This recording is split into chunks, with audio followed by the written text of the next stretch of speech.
everybody. So we're so excited today. We're talking about a new, obscure, and indie, underappreciated animated film. We are looking at the adorable little movie to come out of Great Britain in 2016. We're talking about Ethel and Ernest. And I'm Rachel, and Stanford is here. Hi, Rachel. How's it going? I'm doing great. How are you? Hey, doing great. Thanks for having me on the podcast. Yeah, this is so much fun to talk about. This is such a sweet little film. Would you agree? Oh, absolutely. Just sweet and charming. Yes. Yes. Yeah. So Ethel and Ernest, like I said, it came out in 2016, is based on a graphic novel by the author Raymond Briggs, who he is a graphic memoir that he did, and he wrote this graphic novel about his parents. And so really the whole movie is just their life, and it's really just about the ebbs and flows and highs and lows and everything. And it feels real. Like, I don't feel like it's glamorizing them or making them into a hero or something, but it's very simple life, but beautiful. Yeah. It's such an interesting subject matter, I think, for animation. It's really, I felt it was like a love letter. He kind of a combination of a history and a love letter to his parents. Right. And a history of his parents. And it's going to be fun to dive into the details. But as we said, it's such a gentle film. It just moves at a very deliberate pace, and it's honestly like you're reading a personal history of two just salt of the earth people. Just two really good people who love their country, who love their family, and live through some really extraordinary events, which we'll talk about. Mm-hmm. But it's such an endearing movie, and really beautifully animated. Mm-hmm. You're really, really nicely done. Yeah. Raymond Briggs, he said that he said, my mother's reaction would have no doubt been, oh, Ernest, we're going to be on the pictures. We might even be at the Odeon in Wimbledon. That's so cute. Which makes me feel like they really did capture his mother well, if that's what she would have said, because I feel like that's totally with the character. I know, I was going to say, that just sounds like the character, right? Yeah. And so, yeah, Raymond Briggs, he's an author, obviously, and he is probably most well known for, at least in America, I think, for his little short that he did, his story and book, The Snowman, that was then made into an animated short that's very popular. Yes. Around Christmas time. And that's a lovely short. Yes. Indeed. Yeah, it's peaceful and sweet, and the animation's really nice, and they did a really good job adapting that book into a like 25-minute, I think, short. So It's really good, and it was nominated for Best Animated Short. Yeah, I was gonna say it got an Oscar nomination, right? Yeah. And so yeah, it's one that people watch every Christmas, every holiday season. Yeah. And so, but this is I think it has a lot of that same feel, that same sort of nostalgic. Yeah, it really does, doesn't it? You can tell like they're from kind of the same filmmaker. Mm-hmm. Yeah. Yes. And it was directed by Roger Mainwood, who did some other British animation. There's a Frog and Toad series that he did, which was pretty popular. He did The Wind in the Willows, Beatrix Potter series, and a couple other little things that people would probably notice or Yes, recognize. they really recognize. And Mhm. again, not that it's necessarily repetitive or he's not trying to do different things, but his his work has a pretty distinctive style. Mhm. And at least I think it does. What do you Yeah. Oh think? yeah. What's your take? Yeah. Yeah. It has a sort of a watercolor, Yeah. simple sort of sketch style, and I mean, I was watching this and it did kind of remind me of something we would have gotten maybe out of Takahata. That sort of Yes. a feel. It's got I've seen the same thing. It's kind of like that Takahata style. And it also just I mean, of course this is set in London, set in Mhm. England, but it just feels European too, Mhm. in its Yeah. own in its way. It seems like this is not the type of movie that I think would be made in America, you Hmm. know. Uh, Yeah, I agree. I agree with you.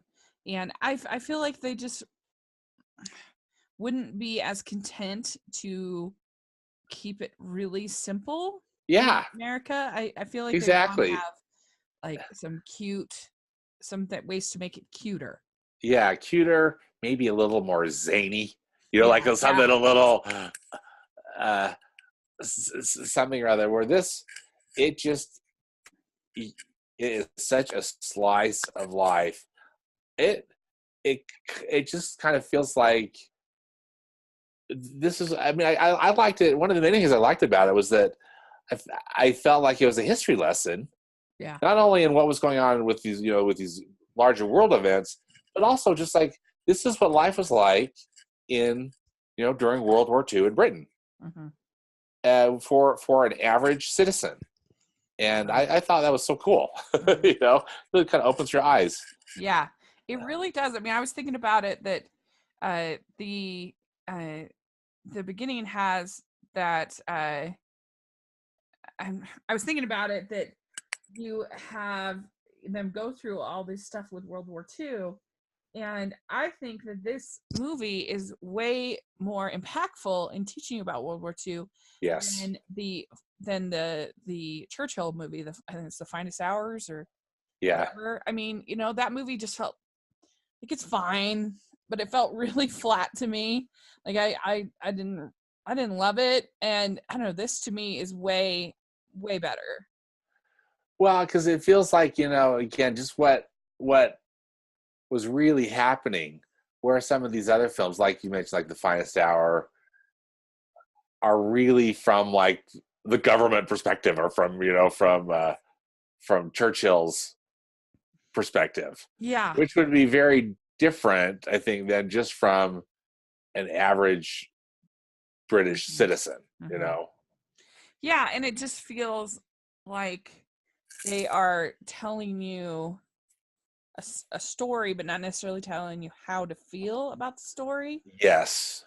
And so it's just it makes it easier to relate to, and makes it something that I don't know, just feels more more nuanced and more moving and interesting, I Hmm. think. And Yeah. so yeah, they made 67,680 hand drawn individual frames and to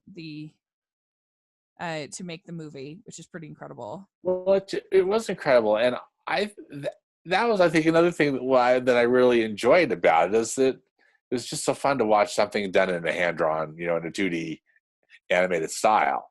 And again, don't get me wrong, I think 3D animation is tremendous, particularly in the hands of someone like Pixar Animation Studios, etc. But it was refreshing to see something, even Mhm. though it was made in 2016. Yeah. It's still sometimes just I was just thinking back. This reminds me of something that you maybe would have even seen like in the '90s, or even a Mhm. little, possibly a little earlier than that. Yeah. I mean, it really feels like the snowman in a Yeah, lot of ways. yeah. And it's just really subtle and sweet. And it starts out with them being engaged, and Well, she, yeah. In fact, almost like during the opening credits, it's yeah, the way they court. They're kind of like how yeah. they're courting, Well, it's which actually, is yeah, just before they get engaged, he's yeah, riding his bike past her window. She's working as a lady's maid, and they just kind of wave at each other. and then once she's not there, and so he goes up and decides to introduce himself, and they go to the movies and they go out, and you get this great it starts in 1928, but you get this kind of great scene when she leaves her service, the maid service, and her employer, is disgusted with her. It was such a jerk. That she would leave to get married. She would leave such a great employer to get married. Her employer is so rude and so punitive, But I think that was a real thing. The idea of once you had gotten a position of in service, then that was very special, and people refused proposals, and people refused because being in service was so special. I know just this last season on Victoria, there was a similar story with in that case the girl was working for the Queen, which was even more special, right? More prestigious. But yeah, then she falls in love with the cook in the story, and so she has to tell the Queen that she's leaving service, and she's very kind of shocked that she would do this. Yes. So I think it's an interesting thing. But that whole opening sequence is so lovely. Yeah. Yeah. It's very, very sweet. And he says, there was nothing extraordinary about my mom and dad, but I wanted to remember them, so I wrote a book. Yeah.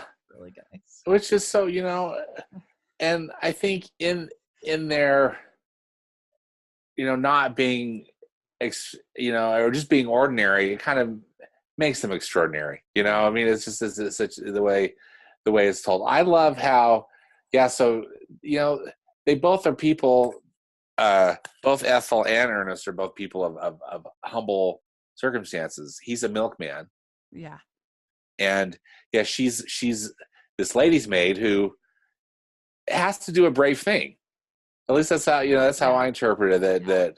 That she's leaving this thing that people would be grateful for and stay, even though the lady of the manor is portrayed as pretty mean. Right. She kind of reminded me of the wicked stepmother in Cinderella. Right. Yeah, she really does. Always screaming for her.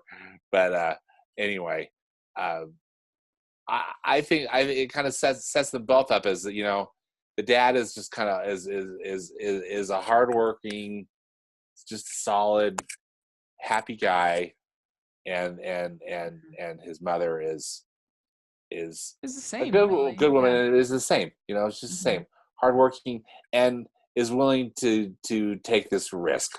Mm-hmm.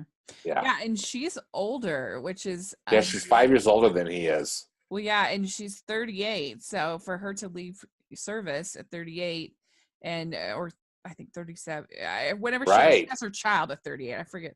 Yes. I love the vocal performances. Jim Broadbent and Brenda Blethyn, who I love both of them so much. Aren't they great? I know, they were such good choices. Yes. And Jim Broadbent, he says, it's such a beautiful book by a wonderful artist. It's truly inspiring, a great, honest story of a whole generation. It's lovely and irresistible. Oh, that's a nice quote. Yeah. So he gives a great performance. I particularly liked his performance, although I'm with you. I love Brenda, and she's so good. Mm-hmm. Yeah. And I love the fact that they are both from different sides of political spectrum throughout the whole story of their marriage, because he's a labor man, and she's a Tory. I'm getting right. And so they're constantly kind of going back and forth. Like he's for the sort of socialism, or a little bit more activism, and she's more for some of the more practical conservative, and they sort of comment throughout the whole of their marriage, back and forth, and I just feel like that's something that's so lost now. It's so hard to be, people think if you have any different ideas, then you're immediately incompatible. But I don't know, I just really loved that kind of through the whole I like that too. That carries on throughout, because so much of this film is, again, extraordinary circumstances happening outside of an ordinary day. Yeah. And the dad is always reading the paper when he's at home. Mm-hmm. It seems like, he's devouring the news, and they're having a discussion, and sometimes it's a disagreement, but they're not fighting. Yeah, no, they're very kind of almost funny about it. Like you and Yeah. your labor, up to no good again, kind of a thing. Yes. It's really fun, and and they just make stories out of little things. It does kind of remind me of Only Yesterday. Reminds me a lot of Only Yesterday. Yeah, that film, you have just a scene of them eating a pineapple, and it's lovely, and it's great. And some people might call it boring, but I don't. I think it's very. I like it, and you see the beginning, the beginning of Hitler being made the Chancellor of Germany. And I also like how they keep just sort of adding furniture bit by bit. Like it starts with them just being on the floor, and then you just see every little addition to their house, whether it's the stove, whether it's the whatever it might be, that it's such a source of pride for them. And I feel like that's also something that we kind of have lost, that there's very few things that sort of that you purchase with a sense of sign. It kind of, I just feel like every purchase we make nowadays is sort of disposable. Disposable. You buy a computer knowing that in a couple years you're going to be getting another one. It's not the same.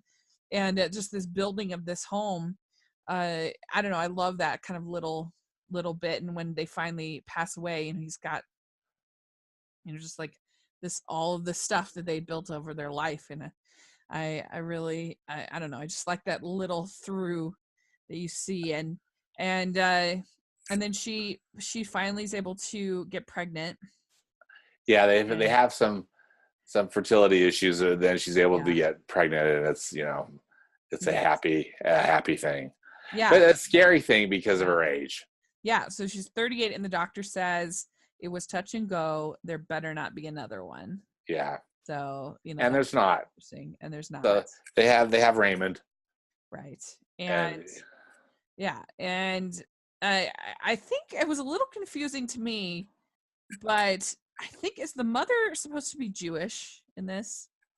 I felt like there was a line about her, she would never want to marry a German. Yeah. And there's some line about that, and so, but I was a little bit unclear on that. I'm unclear about that too. I wonder if she's got some kind of Jewish background, but she doesn't. They don't necessarily portray her as just being Jewish, though. Certainly not Orthodox or anything like that. Yeah. So that part, I'm not sure. And so you see Raymond getting bigger, and the whole scene with his first haircut, and she's like devastated. I love that. That was again just kind of cute slice of life story about just how hard it is on a parent when your child hits these certain milestones. Yeah. And then they have to put these boards up over the windows, and I thought that was a really kind of touching scene, because there's so many windows in the house, and getting all of the curtains up was a real at the beginning. She talks about how she we're never going to be able to afford all those curtains, so then they have to board it all up, and I felt like you could kind of feel the weight of that. And so that really worked really well. And they have two different shelters over the course of the movie. They have a outdoor shelter, which they kind of use in a way as like for comic relief, right? Yeah, because he builds it. Ernest builds this shelter himself, and with some, some metal and stuff that he gets, but and then they have a shelter inside, which is kind of just like a cage, basically. Yeah, pretty. So it's pretty interesting. It's really an interesting. Yeah, when World War II hits the UK. Well, it's interesting too, because they talk about the buildup, because again, both a combination of reading in the paper and then they're listening to the radio. some of this stuff that's going on with Neville Chamberlain, and then with Winston Churchill, and these different things going on with Hitler. It's so interesting because, again, it's not necessarily the plot, but it is because it affects them. It affects them directly because British. I can't remember what the age range was, but children living in London were sent out to the country. So we see that in the movie where they put, I guess, all of his information on a tag and they just hoped that people would come and help these kids, right? Basically. Yeah. And of course you see that in Paddington, that he hears about the stories, and and then Bedknobs and Broomsticks, the Disney pick, has that as it's big. Which can you even imagine? I mean, I can't even fathom just a 5-year-old little boy just putting him on a train and being like, I mean, wow, it's crazy. You understand?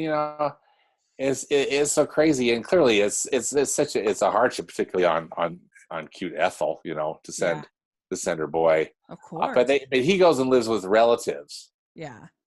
Out in the country. Others, I guess. And then with some other people, and you get the impression that out in the country, it's like the war really isn't taking place. That they're kind of detached from a lot of it. They're not getting bombed and whatnot, but still, again, another one of those interesting points in history that really directly affects this family. Yeah, and then you do get the scenes of them, hunkering down in the shelter, listening to Churchill. And one thing I kept thinking about is that what would that be like to basically have one channel or two channels? I know.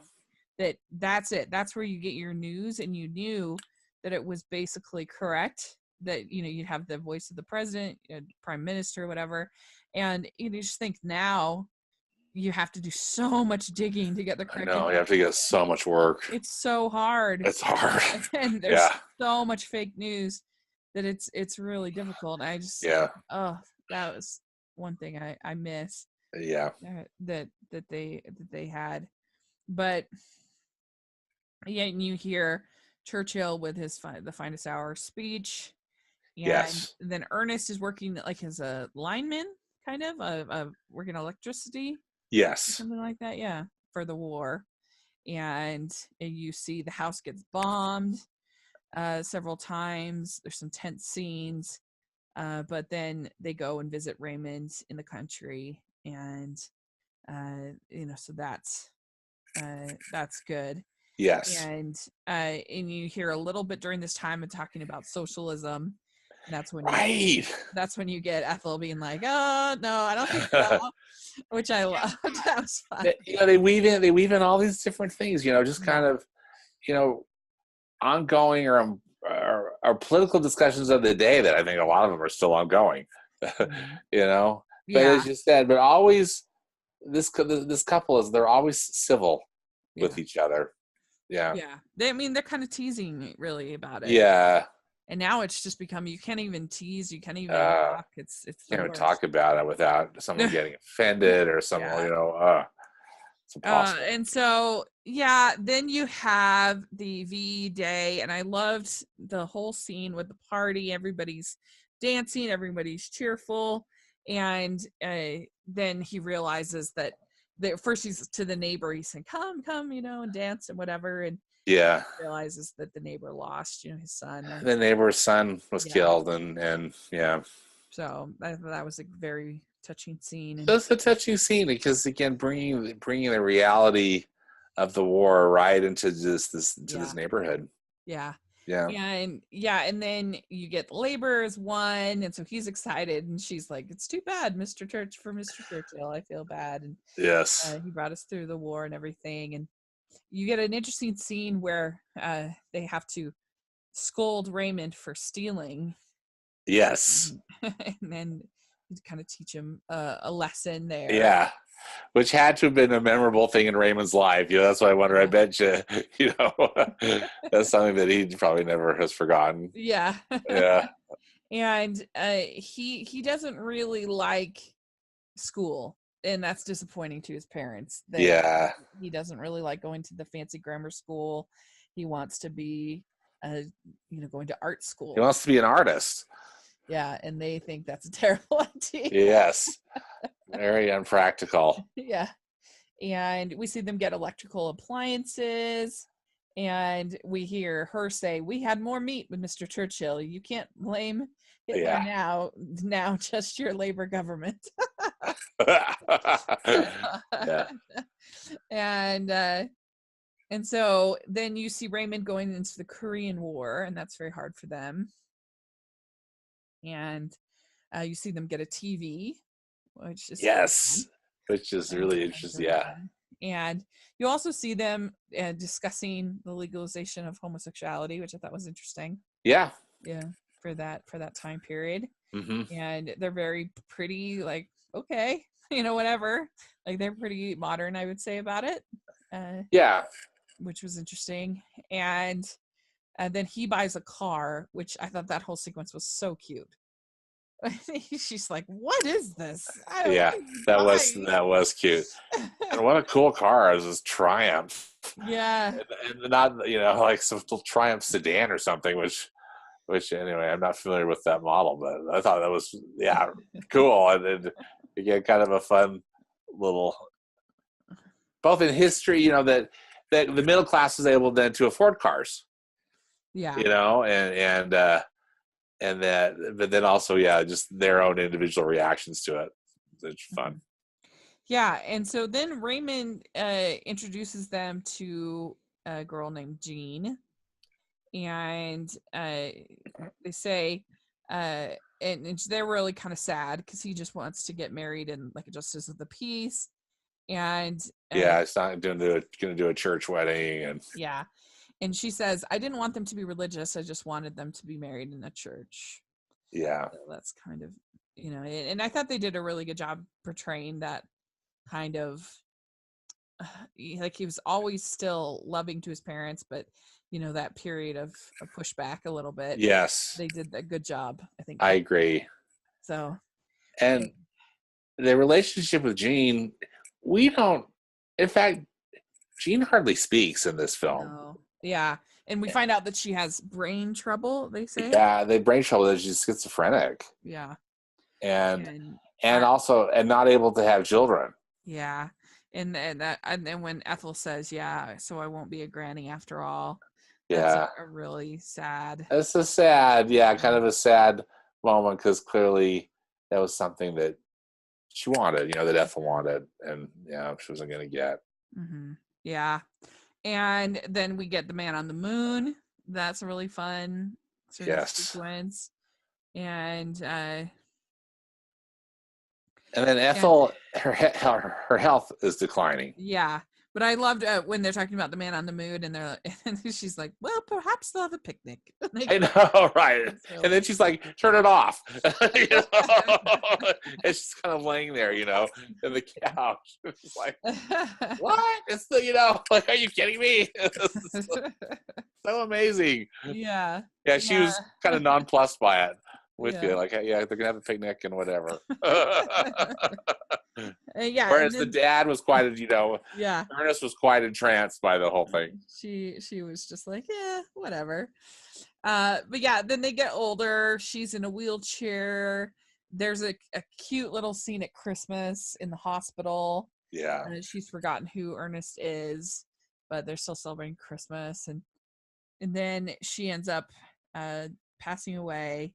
And that same year, Ernest has a heart attack and he passes. And then that's when they come in and have the Salvation Army take all the furniture away. Yeah. They both died in 1971. And I always think that's so interesting when a couple, I know, when they pass away. When they pass away so pretty close to each other. About their passing too, it's interesting because in a way it's kind of graphic. Mm-hmm. I mean, it's not showing anything really, bloody or gross or whatever, but it's pretty real. Like, especially that scene with her in the morgue is pretty real. Yeah. And you know, not necessarily easy to watch, but it's just, again, part of life. And this film just kind of takes it head on, like this is life. And it's not like they're going to sugarcoat it or play some music and fade out. They